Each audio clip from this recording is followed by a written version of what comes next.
Graça e paz, amados de Deus, estamos aí para mais uma aula, né? Mais um vídeo aqui dessa série Teologia Pentecostal. Como é que vocês estão? Vocês estão bem? Graças a Deus estamos caminhando e Deus permitindo fazermos mais um vídeo, aula de número 48 nessa série Teologia Pentecostal. Seja muito bem-vindo, principalmente você aí que é novo no canal.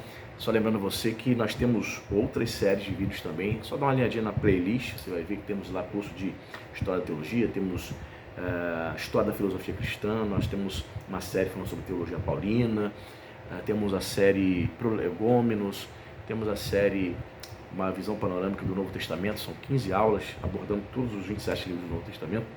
Dê uma olhadinha lá para você ser abençoado, ser edificado, aulas totalmente gratuitas. E também temos Teologia para Iniciantes, quase 90 vídeos, são 87 vídeos, 86 vídeos, aulas totalmente gratuitas, né? Para você aí aprender aí, sair do zero, né? Aulas gratuitas para você. Então, segue a gente aí e deixa seu like, faça seu comentário, compartilhe esses vídeos, né? Todos os vídeos e os rios para você, para a gente ajudar, para você ajudar a gente a crescer no canal, tá certo? Só lembrando você, nós temos aqui embaixo nos comentários o link, né, do Apoia-se, se você deseja abençoar o nosso canal, né, se tornar, fazer parte também lá do grupo do WhatsApp da família Ponte. A partir de R$10, torne-se nosso apoiador, nosso patrocinador. O pastor tem condições de abençoar com 15, com 20, abençoar o seu ministério ali mensalmente. Entra lá na plataforma do Apoia-se, você vai ver que temos uma meta financeira lá, a gente bater nessa meta financeira, o desejo é sortear livro de teologia todos os meses para os apoiadores. Mês passado, mês de maio, eu sorteei para eles, mesmo ainda não tendo batido a meta, né? Sorteei para poder dar uma moral aí, alegrar o coração dos irmãos, mas quando a gente bater a meta financeira, vai ser todos os meses, tá certo? E só lembrando você, se você deseja estudar teologia no viés pentecostal, você está assistindo aqui uma aula de teologia pentecostal, nós temos o nosso parceiro, né, que é a FATIAD, Faculdade Teológica Internacional das Assembleias de Deus, né, ministrando cursos aí EAD, um viés pentecostal, curso básico, médio, bacharel, mestrado, doutorado, pós-doutorado em teologia, onde você consegue ver as disciplinas, os valores do curso. É só você dar uma olhadinha aqui na descrição do canal, aí em cima, né? Não é embaixo aqui nos comentários, não é em cima. Você clica lá, você adquirindo um dos nossos cursos, né, do nosso parceiro, você vai estar abençoando financeiramente o nosso canal. E só lembrando, aqui embaixo vou deixar também o link, né, desse livro aqui que nós estamos estudando, que é a Sistemática do Stanley Horton, da CPAD. Vou deixar o link, eu sou afiliado à Amazon, você vai poderá estar adquirindo essa obra aqui, tá? A minha capa ainda é edição antiga, agora está com uma capa nova, mas o conteúdo é o mesmo. Tá bom? Dado o recado, vamos lá. Estamos aqui, para quem está acompanhando, estou na página 151, a natureza de Deus.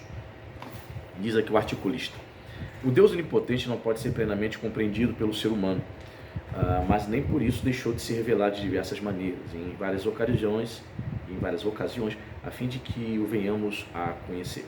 Deus não pode ser compreendido pela mera lógica humana e nem sequer sua própria existência pode ser comprovada desta maneira. Com isso, queremos dizer que não estamos de forma alguma diminuindo os seus atributos, fazendo uma declaração confessional das nossas limitações e da infinitude divina. De fato, né? Quando você lê o texto bíblico de Gênesis, né? No princípio criou Deus os céus e a terra. Antes de Gênesis 1 ali, você não vê nenhum texto dizendo assim, bem, vamos começar agora tentando provar a existência de Deus.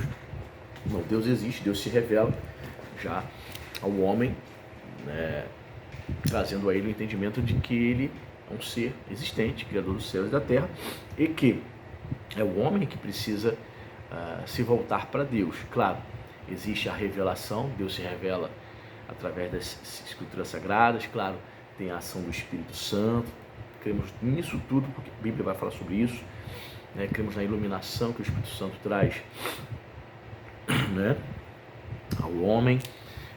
O homem, sim, a Bíblia vai dizer que o homem está morto espiritualmente e ele precisa receber a revelação de quem Deus é. Mesmo as Escrituras revelando quem Deus é, revelando os seus atributos, Deus ele não vai se revelar de maneira plena, no sentido de que você poderá ter a compreensão plena, total de Deus. Não, isso se dará somente na eternidade, somente no porvir. Né? A Bíblia diz, né? No porvir haveremos de vê-lo assim como ele é. É a ideia de que Deus se revela, trocando em miúdos, né? Deus se revela o suficiente para você ir para o céu. Essa é a ideia. Deus não vai se revelar de maneira plena aqui nessa dimensão, nesse mundo, para os homens, porque penso eu que nós somos limitados, né? Somos seres corruptos, né? Pecadores. Então nós, nesta dimensão, nós não conseguimos vislumbrar a total e plena essência de Deus, né? Mas o que ele revela para nós acerca de si mesmo é o suficiente. É o suficiente para a gente ir para a glória. É isso que importa, né? Diz mais aqui. Nosso modo de entender a Deus pode ser classificado em duas pressuposições primárias. Número 1, Deus existe. 2, ele se revelou a nós de modo adequado através da sua revelação inspirada. Não se pode explicar Deus, mas somente crer nele. Podemos basear nossa doutrina sobre Deus nas pressuposições já citadas, nas evidências demonstradas nas Escrituras. Alguns textos bíblicos atribuem à pessoa de Deus qualidades que os seres humanos não possuem, ao passo que outros textos o descrevem em termos de atributos morais que são compartilhados pelos seres humanos, ainda que de forma limitada. Como ele diz aqui, eu concordo. Você não pode explicar Deus, não se pode explicar nem comprovar a existência de Deus no laboratório. Por isso que quando você vai estudar filosofia, a matéria que estuda sobre Deus não é epistemologia. A episteme, né? É um termo que fala que a gente pode vir a conhecer alguma coisa através dos experimentos. Deus não é assim. Por isso que quando se fala de Deus em filosofia, eles estão dentro do campo da disciplina da metafísica. Ou seja, aquilo que está além da física, ou seja, aquilo que é espiritual, aquilo que não se vê. Né? E outra coisa interessante que diz aqui, sobre os atributos que Deus não compartilha com o ser humano. Existem atributos, são chamados atributos comunicáveis, né? Deus comunica, por exemplo, o amor. A Bíblia diz que Deus é amor, é um dos atributos de Deus. E o homem também ama. Igual a Deus? Não, mas sim, é possível que o homem ame. Então é um atributo de Deus comunicável ao homem. Atributo não comunicável, é um atributo que só Deus pertence. O homem não tem acesso a esse atributo. Exemplo, onisciência. Deus sabe de tudo. O homem não sabe de tudo. Outro atributo que é exclusivo de Deus, onipotência. Todo poder, toda a potência pertence a Deus. O homem não tem todo o poder. Vamos ver outro atributo aqui. Um atributo que não é comunicável. Infinitude, por exemplo. Deus é infinito. Deus não tem princípio, nem meio, nem fim. Nós tivemos um início. Fisicamente falando, teremos um fim. Né? A gente pode classificar o homem como um ser imortal no âmbito, né, da espiritualidade dele. Ímpios ou crentes morrerão e permanecerão para a eternidade. Uns redimidos, salvos, outros condenados. Né? O que diz mais aqui? A natureza de Deus é identificada com mais frequência por aqueles atributos que não possuem analogia com o ser humano. Deus existe por si mesmo sem depender de outro ser. Ele é a fonte originária da vida, tanto ao criá-la quanto ao sustentá-la. Deus é espírito. Ele não está confinado à existência material e é imperceptível ao olho físico. Sua natureza não muda, permanece inalterável. Ou seja, na filosofia, né, o homem é classificado como um ser contingente. Ele depende de Deus para existir. Deus não. Deus ele existe por si mesmo. Não é um ser contingente, não depende de ninguém. Né? Não depende de ninguém para ser o que ele é. Né? Sua natureza não muda, permanece inalterável. Posto que o próprio Deus é o fundamento do tempo, Ele não pode ser limitado pelo tempo. Ele é eterno, sem começo, sem nem fim. Deus está totalmente consistente dentro de si mesmo. O espaço não pode limitá-lo, pois ele é poderoso para fazer tudo o que esteja de acordo com a sua natureza e segundo os seus propósitos. Além disso, é onisciente, conhece efetivamente todas as coisas, passadas, presentes e futuras. Em todos esses atributos, o cristão pode achar o consolo e a confirmação da fé, ao passo que o incrédulo é advertido e motivado a crer. Incrédulo não é somente classificado como aquele que é declarado aí, né, como chamado de ateu, né? Fulano é ateu, fulano é incrédulo, é ateu, ele não crê na existência de Deus. Incrédulo, biblicamente falando, é todo aquele que não crê em Deus e também rejeita os preceitos de Deus. A pessoa, no fundo, ela sabe, ela até diz assim, eu creio em Deus, mas ela vive como se Deus não existisse. Logo, ela é classificada como incrédulo, aquele que não crê. Ou seja, crer implica, portanto, em obedecer os preceitos divinos, né? Muito bem. As evidências bíblicas dos atributos morais de Deus demonstram características que também são encontradas no ser humano, mas as nossas não passam de pálidos reflexos da magnífica glória demonstrada pelo Senhor. De grande importância neste grupo é a santidade de Deus, a sua mais completa perfeição e a sua exaltação sobre todas as criaturas. Nesta sua perfeição fundamental estão incluídas a sua retidão, que resulta na decretação de leis, e a sua justiça, que resulta na sua execução. Ele citou aqui 2 atributos de Deus, né? Retidão, justiça. São atributos comunicáveis, sim ou não? O homem pode ser reto e justo? Sim, mas não de maneira plena, mas não de maneira perfeita, digamos assim, como Deus. Mas é um atributo comunicável, como o amor, né? Deus é amor, só que como Deus é perfeito. O homem ama, sim, com suas falhas, mas ama. Então existem alguns atributos divinos que Deus comunica ao homem. É possível o homem experimentar ou praticar, ainda que na sua imperfeição. O carinho que Deus tem pelos seus filhos é expressado pelo seu amor sacrificial. O amor divino é abnegado, justo, eterno e tem iniciativa própria. Além disso, ele demonstra benevolência ao sentir e manifestar afeição pela sua criação em geral. Ele demonstra misericórdia ao dirigir sua bondade àqueles que passam necessidade e são surpreendidos por alguma desgraça, e ao suspender o castigo merecido pelo pecador arrependido. Ele também manifesta sua graça na forma de bondade concedida aos que não têm o mínimo merecimento. Pois é, Deus é misericordioso. Como eu falei para você, Deus não se revelou totalmente. Há maneiras que Deus trabalha que a gente não consegue entender. Exemplo, por que um determinado indivíduo que viveu na marginalidade, nas drogas, teve para morrer várias vezes, foi alvejado por tiros? Eu conheço um assim.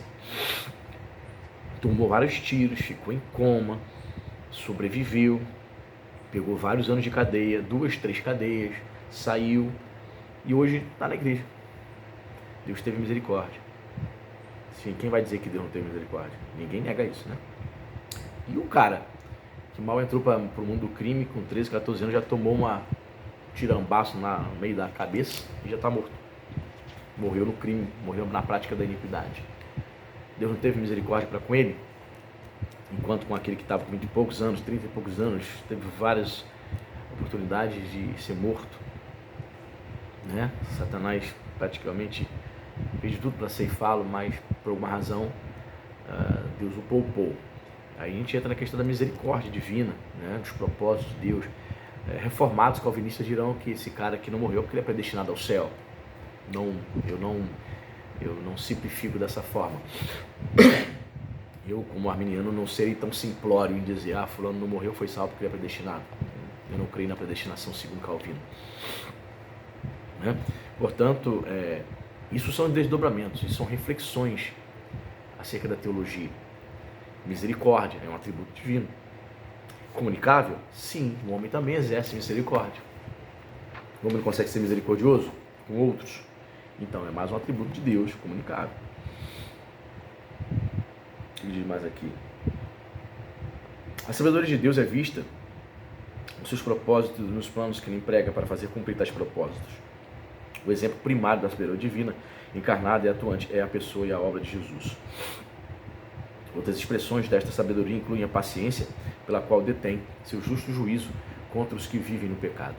e também a veracidade com que cumpre a sua palavra, levando-nos a confiar nela e nas suas ações. Jesus, o Messias de Deus, é a verdade encarnada, finalmente, a perfeição moral da fidelidade. Ele é totalmente fidedigno no cumprimento da sua aliança, confiável ao perdoar e nunca falha nas suas promessas. Outro atributo também de Deus, fidelidade. O homem pode ser fiel a outros homens e principalmente a Deus? Sim. De maneira perfeita? Não. Mas pode ser? Pode. Então é mais um atributo aí comunicável de Deus que o homem consegue praticar. A linguagem figurada da rocha é frequentemente usada para retratar a firmeza de nosso Senhor e a proteção que Ele nos oferece. As obras de Deus. Outro aspecto da doutrina de Deus que requer a nossa atenção é o das suas obras. Este aspecto pode ser dividido em, número 1, seus decretos, 2, sua providência, 3, conservação. Os decretos divinos são o seu plano eterno, que em virtude de suas características faz parte de um só plano, que é imutável e eterno. São independentes e não podem ser condicionados de nenhuma maneira. Tem a ver com as ações de Deus e não com a sua natureza. Dentro desses decretos, há as ações praticadas por Deus, pelas quais tem Ele responsabilidade soberana, e também as ações das quais Ele, embora permita que aconteçam, não é responsável. Veja bem, Deus permite, mas Ele é responsável. Veja, a percepção aqui é arminiana, né? No que diz respeito a decretos de Deus, o calvinismo vai dizer que Deus é o autor, é o responsável de tudo que acontece. E aí existe uma grande briga, uma grande divergência, os calvinistas vão tentar se defender, dizendo que não, né, que Deus não decreta pecados, outros calvinistas mais radicais acham que sim, enfim. Ele, embora permita que aconteçam, ele não é responsável. Baseado nessa distinção, torna-se possível concluir que Deus nem é o autor do mal, embora seja o criador de todas as criaturas subalternas, nem é a causa derradeira do pecado. Sem dúvida, o cara que sai por aí dizendo que Deus decretou mal, que Deus é o autor do mal, que Deus decretou que uma criança seja abusada, né? A morte de inocentes, é um louco, né? Além disso, Deus está sustentando ativamente o mundo que criou. Na conservação, Ele sustenta a criação através de leis estabelecidas. Na providência, Ele controla todas as coisas existentes no universo, com o propósito de levar a efeito seu plano sábio e amoroso, de forma que não venha a interferir nas liberdades das suas criaturas. Então, nós somos teístas, não deístas com D. O que ensinava, o que ensina o deísmo com D? De que Deus criou todas as coisas, o homem, o universo, o mundo físico, o mundo espiritual, e nos deixou a própria sorte. Deus não interfere, não intervém em mais nada. Deus largou tudo aí, por aí, meteu o pé. Bem, não é isso, né? A doutrina bíblica da providência, ela vai ensinar que Deus continua sustentando o universo, continua agindo, intervindo em todas as coisas, né? Se reconhecermos tudo isso e se nos deleitarmos no Senhor, meditando na sua palavra dia e de noite, receberemos todas as bênçãos divinas, pois entenderemos que Ele é, como adorá-lo, entenderemos como Ele é, como adorá-lo e de que maneira poderemos servi-lo. Os salmos são de grande ajuda em nossa adoração. Muitos começam com uma chamada tradicional hebraica, a adoração. Aleluia, que significa louvem ao Senhor, como o Salmo 106, 111, 112, 113, etc. Atualmente, esse termo é utilizado como declaração de exaltação. Originalmente, porém, era uma conclamação à adoração divina. Os salmos que começam com essa chamada usualmente fornecem informações a respeito de Deus, focalizando nele toda a adoração e revelam aspectos da sua grandeza que são dignos do louvor. Servir a Deus começa com orar em seu nome. Isto implica em reconhecer como é distinta a sua natureza, conforme é revelada nos seus diversos nomes. Ele se revela a nós, a fim de que o glorifiquemos e cumpramos a sua vontade. Aí termina aqui o capítulo, né? Eu costumo dizer lá para a igreja o seguinte: quer aprender a orar? Quer aprender a louvar a Deus? Vai estudar e ler Salmos. Certo? Já leu todos os Salmos? Todos os 150? Já estudou? Eu recomendo que faça isso. Aliás, aqui na playlist aqui do nosso canal, na playlist de mensagens, eu trouxe no passado, foram 10 meses, uma série de mensagens pregando o Salmo 119, eu preguei o Salmo 119, 176 versículos, foram 10 meses. Eu dividi esses 176 versículos aí, foram mais 10 meses, é isso aí, foram mais de 40 mensagens, pregando o Salmo 119, 176 versículos, o maior capítulo da Bíblia, versículo por versículo. Foi uma bênção para mim, para a igreja, porque eu tive que estudar, tive que mergulhar ali no hebraico, no significado das palavras, na interpretação, na hermenêutica. Quer estudar Salmos? Estuda Salmos. Mas assista também, para quem não sabe, o Salmo 119 é um salmo de exaltação à palavra de Deus. Cara, tremendo, como é muito legal quando a gente estuda, quando a gente se aprofunda na palavra. E é isso aí, ó, próxima aula, na aula 49, vamos entrar aqui, ó, Trindade, tá certo? Deus abençoe e até a próxima.